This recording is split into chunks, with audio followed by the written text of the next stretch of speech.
Déclaration du collectif de communautés, ministères et églises pentecôtistes, charismatiques et de réveil et églises apparentées. Le 12 septembre 2020, les communautés religieuses et précisément les églises de communautés pentecôtistes, charismatiques et de réveil et églises apparentées ont tenu une assemblée générale qui a abouti à une déclaration qui a projeté l'ouverture de nos églises le 27 septembre 2020.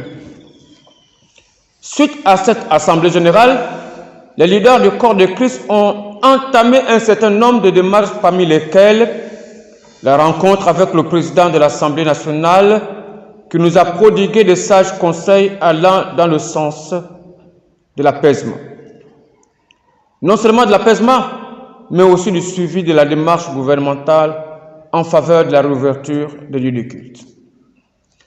Considérant que les communautés religieuses sont aussi les acteurs de la lutte contre la COVID-19 dans notre pays, le gouvernement a instruit les différentes mairies de Libreville et de l'intérieur du pays de mettre en place un programme d'évaluation basé sur le plan d'adaptabilité en vue de l'ouverture des lieux de culte.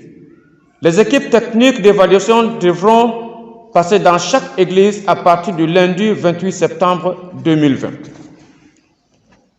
C'est dans l'optique d'une préparation efficiente que l'ouverture des lieux de culte de toutes les églises du collectif des communautés, ministères et églises pentecôtistes, charismatiques de réveil et églises apparentées devait se faire le dimanche 27 septembre 2020 pour d'abord procéder aux travaux de nettoyage et la désinfection conformément au plan d'adaptabilité.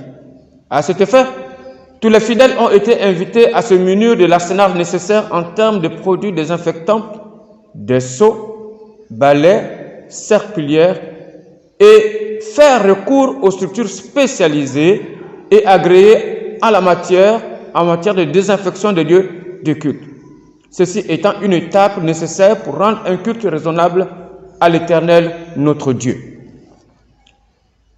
Quel fut notre étonnement de voir que les leaders religieux ont été victimes d'arrestations arbitraires, alors qu'ils procédaient simplement aux travaux de nettoyage et de désinfection de leur temple. Nous condamnons fermement cet acte antidémocratique et liberticide.